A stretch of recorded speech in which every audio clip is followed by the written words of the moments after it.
परम पिता परमात्मा पूर्ण ब्रह्म सर्व सृष्टि रचनहार कबीर परमेश्वर जी की असीम रजा से आप सभी पुण्यात्माएं सत्संग यथार्थ भक्ति मार्ग सुनने के लिए उपस्थित हो सके। भक्ति मुक्ति के दाता सतगुरु भटकत प्राणी फिरंदा उत्साहिब के हुक्म बिना नहीं तरवर पात हिलंदा। परमेश्वर ने ये निर्धारित समय किया हुआ है कि जिस समय कलयुग 5505 वर्ष बीत जाएगा, उसके बाद कुछ ही समय में पूरा विश्व मेरे भक्ति करेगा कबीर भगवान की, और इस काल के जाल से परिचित होकर के यहाँ की किसी भी वस्तु की डिमांड हृदय में नहीं रहेगी, और सत भक्ति करके सभी सत उपदेशी प्राणी सतलोक चले जाएंगे, परमात्मा प्राप्ति करेंगे। उधर से काल ने कहा था कि मैं उस समय से पहले जब आप का दास आवेगा 5505 वर्ष कलयुग बीतेगा, उससे पहले द्वादश पंथ करूँ मैं साजा, नाम तुम्हारा ले करूँ आवाजा, द्वादश पंथ नाम जो ले ही सो हमरे मुख आन समोई। और अनेक पंथ चलाऊं या विद जीवों को भरमाऊं। फिर परमेश्वर ने कहा था कि फिर काल ने कहा था कि पहले अंश हमारे जाई पीछे अंश तुम्हारे आई, ऐसा वचन हर मोय दीजिए तब संसार गमन तुम कीजिए। तब परमात्मा ने कहा था ठीक है तेरी बात मैंने मान ली। कहते हैं चौथा युग जब कलयुग आई तब हम अपना अंश पठाई, और काल फंद छूटे नरलोई, सकल सृष्टि परवानिक हुई। घर घर देखो बोध विचारा, सतनाम सब ठोर उचारा। और कलयुग बीते 5505 जब ये वचन मेरा होगा साचा। कलयुग बीत जावे जब एता, तब सकल सृष्टि सकल जीव सभी जीव परम पुरुष पद चेता, यानी उसके बाद सभी जीव सभी प्राणी परमात्मा के उस परम पद की जानकार होंगे। उसके वो समझेंगे कि कोई परम पद है जहाँ जाने के बाद फिर लौटकर प्राणी यहाँ कष्ट उठाने के लिए नहीं आता। तो काल के द्वारा भ्रमित किए हुए ये कबीर पंथी उन्हीं पंथों में से हैं। और परमात्मा ने कभी धर्मदास जी से कहा था कि धर्मदास जी मेरी लाख दुहाई, अभी ये मूल ज्ञान किसी को बताना नहीं है और ना किसी को सार शब्द देना है। इसको तब तक छुपा के रखना है जब तक ये सभी पंथ नष्ट ना हो। अब ये सभी पंथ खत्म हो जाएंगे और सभी एक होकर के सत भक्ति किया करेंगे, क्योंकि सत्य ज्ञान के सामने अज्ञान रुक नहीं सकता। सूर्य उदय होने के बाद अंधेरा नहीं रह सकता।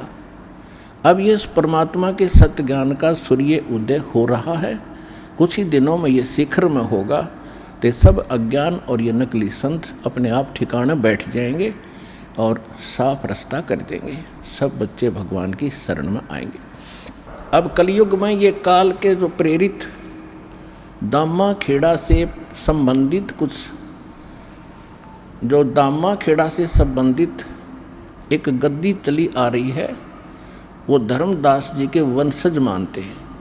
उनका सारा इतिहास दास ने क्लियर कर दिया कि परमेश्वर ने कहा था कि जब धर्मदास को कहा था कि तेरी छठी पीढ़ी तक मैं जो मंत्र दे रहा हूँ तेरे पुत्र को दूंगा, ये छठी पीढ़ी तक तो प्रथम मंत्र 5 नाम ठीक चलेंगे जो आपको दास देता है। उसके बाद कहा था कि उसके बाद तेरे पंथ के जो छठी पीढ़ी का होगा, छठी पीढ़ी, 5वीं तक ठीक चलेंगे। छठी पीढ़ी को एक टकसारी पंथ, जो काल के पंथों में से 12 में से एक है टकसारी पंथ, उसका प्रवर्तक उस छठी पीढ़ी तेरे वंशज को, छठे पोते को डिस्टर्ब कर देगा और कहेगा कि तुम काल के नाम जाप करते हो 500 इन देवताओं के और बात करते हो सतलोक और सचखंड की। इससे वो भ्रमित हो गया और यही हुआ। उसके बाद उस दामाखेड़ा से संबंधित गद्दी पर यथार्थ भक्ति नहीं रही। अब इनको चिंता बन गई है। दास ने एक यथार्थ कबीर पंथ परिचय बनाकर आपको सौंपा है और आप जिन इसको पढ़ा और अन्य को समझाया और पढ़ाया है, इससे चिंतित होकर के अब दामाखेड़ा वालों ने सच्चाई को छुपाने के लिए एक पुस्तक बनाई है, यथार्थ कबीर पंथ रहस्य। अब कहते नकल में भी अकल की आवश्यकता होती है, वह इनके पास है ही नहीं ज्ञान वाली बुद्धि। अब देखो इस दास ने एक ये यथार्थ कबीर पंथ परिचय पुस्तक बना के आप जी को दी है और इसको सभी पढ़ रहे हैं और इससे परिचित होकर कबीर पंथी उन नकलियों को छोड़कर यहाँ आ रहे। अब इन्होंने एक ये बनाया है अभी तुरंत, बहुत 2014 में इसका प्रकाशन किया इन्होंने। ये देखो, ये है यथार्थ कबीर पंथ रहस्य। प्रकाशक हैं सदगुरु कबीर धर्मदास साहेब, वंशावली, प्रतिनिधि सभा, कबीर धर्मनगर, दामा खेड़ा, जिला रायपुर, छत्तीसगढ़। और ये छपी है यहाँ से। प्रकाशक है ये वही है प्रकाशक, अप्रैल 2014 में। और ये computer composing Prakash Kunj, you है कटोरा तालाब, रायपुर, छत्तीसगढ़ से। अब आपको दिखाऊंगा इनकी कलाबाजी। इन्होंने परमात्मा के ज्ञान को, हमारे ज्ञान को सुनकर ये डिस्टर्ब हो गए, क्योंकि इनकी तो पोल खोल दिक्कती। इन्होंने क्या देखो कैसे विचलित हैं ये लोग। देखिएगा इसके प्रश्न नंबर, ये देखिएगा, ये प्रश्न नंबर 1 है इसका। कबीर पंथ के पवित्र ग्रंथ कबीर सागर से वर्णित अद्भुत रहस्य। धनी धर्मदास साहेब उर्फ जूड़ा वर्ण साहू का जन्म विक्रमी संवत 1452 कार्तिक पूर्णिमा दिन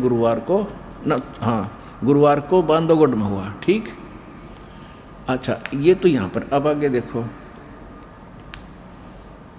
प्रश्न नंबर 13 में दिखाता हूँ। ये देखो प्रश्न नंबर 13, इस पर क्या कहा है।